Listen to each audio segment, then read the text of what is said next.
इस पोस्ट का सच्चाई क्या है जानना चाहते हो?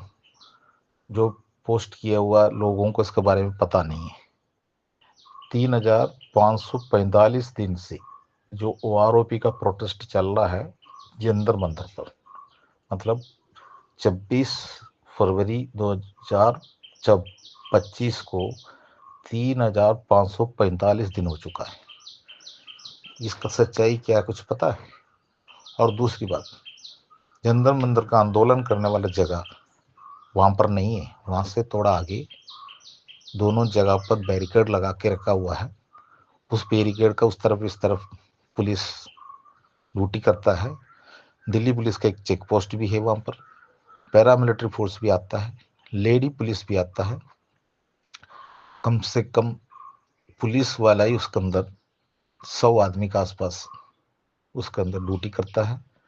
वहाँ पर परमिशन लेकर जो पार्लियामेंट्री स्टेट पुलिस थाना से 15 दिन पहले परमिशन लेकर वहाँ पर बैठकर आंदोलन कर सकता है। कितना आदमी आएंगे, गाड़ी में आएंगे, पैदल आएंगे, कोई नेता आएंगे, ये सब लिख के देना पड़ता है। उनका बहुत बड़ा इंस्ट्रक्शन है, वो पूरा इंस्ट्रक्शन लिख के देने के बाद वहाँ परमिशन मिलेगा। वो परमिशन मिलने के बाद वहाँ पर जो बैरिकेड बनाया हुआ है उसके अंदर आंदोलन कर सकता है। वो जितना टाइम दिया है उतना टाइम तक करके जा सकता है। रात में वहाँ पर रहने का कोई अनुमति नहीं है। जो भी बैनर बैनर लेकर आया हुआ है सब लेके जाना पड़ता है। ये होता है वहाँ का आंदोलन करने वाला जगह का नियम। ये जो बैठा हुआ है 4-5, ये 1 बजे से 3 बजे के बीच में, दोपहर में 1 बजे से शाम 3 बजे के बीच में 2 घंटे के लिए वहाँ पर 2-3 आदमी बैठ जाता है। जनरल सतबीर सिंह साहब, जो हमारा हमारा जनरल सतबीर सिंह साहब, नाम एक बार फिर बता रहा हूँ, जूटबीर सिंह नहीं है, सतबीर सिंह साहब है। वो वहाँ पर 3-4 आदमी को ये 2 घंटे के लिए तनख्वाह देता है, पैसा देता है। एक सर्विसमैन ही है, बुढ़ापे में उनको कुछ कमाई, अच्छी बात है। जो कि हम सब एक सर्विसमैन है, अब 10 रुपये मिलने वाले जगह पर काम करने में कोई गलत नहीं है, हम उसको गलत नहीं बोलता हूँ। अगर सतबीर सिंह साहब पैसे देता है तो 1-2 घंटे के लिए बुढ़ापे में वहाँ जाके एक फ़ोटो खींचने में कोई दिक्कत नहीं है। लेकिन 3,545 दिन के बीच में एक दिन भी एब्सेंट नहीं हुआ, वहाँ प्रोटेक्ट चल रहा है करके आप सोचते हो, तो ये 3,545 दिन के बीच में ही हमारा जो तालाबंदी हुआ था कोरोना काल का, आपको पता है कोरोना काल के टाइम पर जो तालाबंदी हुआ, लॉकडाउन, जो हर जगह पर जो किसी का मूवमेंट को बंद किया गया है, तो उस टाइम पर करीब करीब 1 साल तक ये चला। तो वो समय भी इसी के अंदर है। तो ये लोग क्या कोरोना का टाइम पर भी वहां पर बैठ के आंदोलन किया था क्या? इतना बेवकूफ बनाता है देश का पूर्व सैनिकों को, जैसे जवान को, अफसर का तरफ से, जो कि आंदोलन 2015 में जनरल सतबीर सिंह साहब का तरफ से वहां पर चला था। जैसे जवान जी अफसर सभी ने उसी के अंदर भाग लिया था।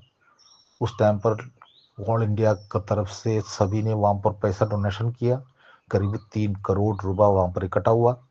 सरकार उसको बैन कर दिया है और उस पैसा को वापस आने तक वहां पर ये 4-5 आदमी को रख के एक बोर्ड बदलते बदलते नाटक करते रहता है।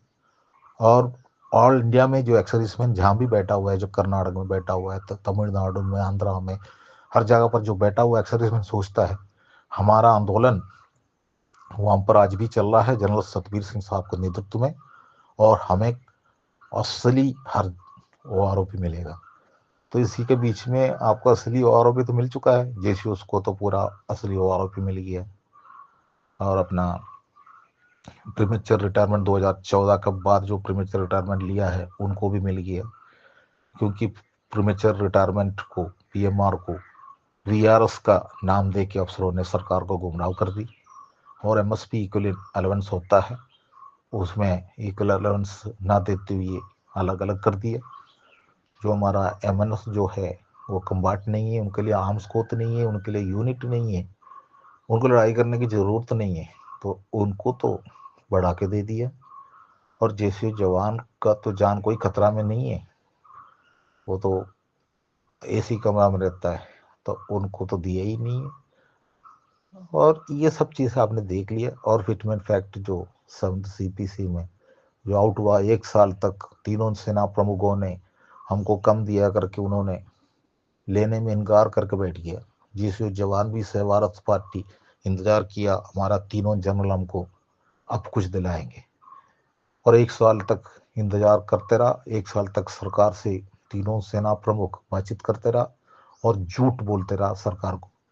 10,000 जो अफसर सेना में कम है, और युवा कोई भी सेना में अफसर बनने के लिए आने के लिए तैयार नहीं है। इसलिए सेना के अंदर 10,000 अफसर कम होने की वजह से जो सेवारत सैनिकों का बीच में जो अफसर है उनका वर्कलोड ज़्यादा है।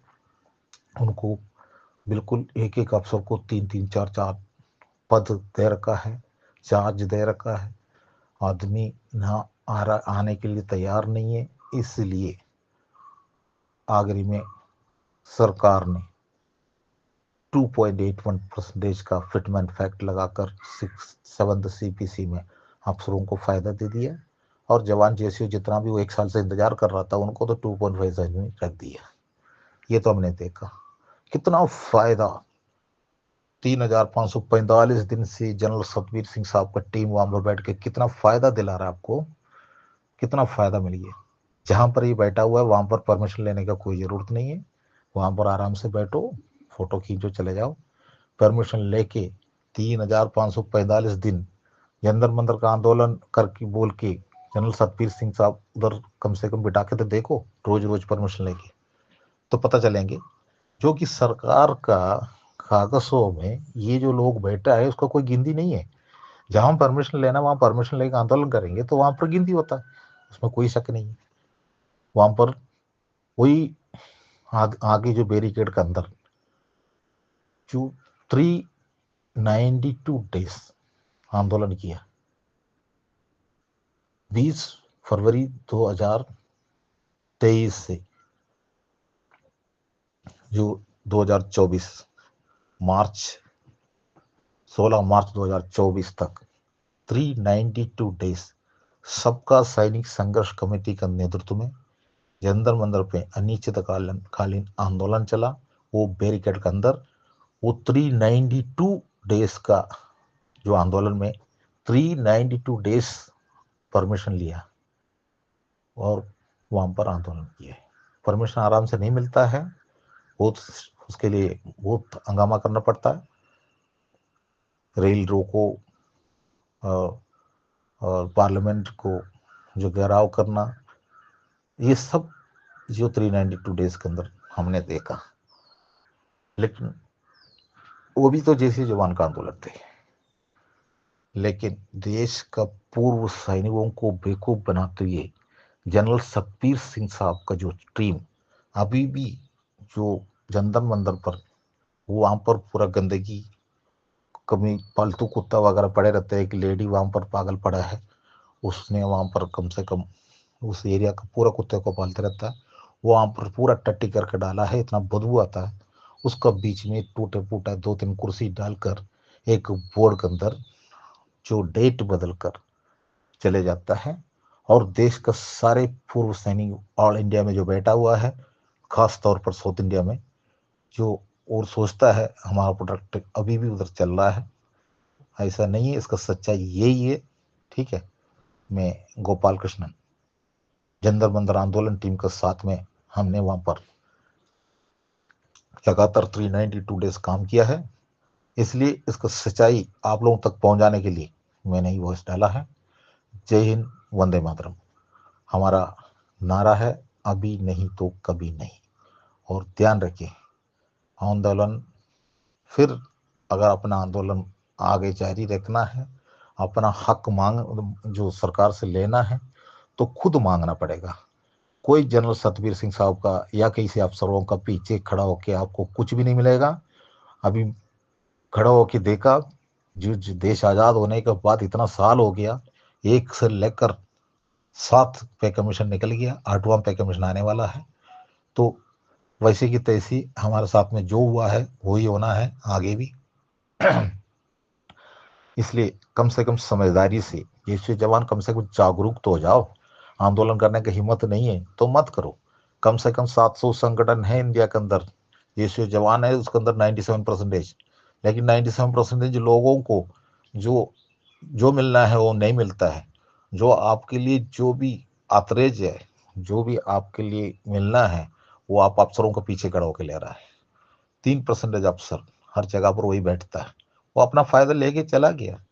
फैमिली पेंशन को देख लो, जो एक जेसीओ जवान का डेथ होने के बाद उनको वाइफ को कितना परसेंटेज उनका पेंशन मिलता है, और एक अफसर का डेथ होने के बाद उनका वाइफ का परसेंटेज कितना है, ये तो देखो कम से कम।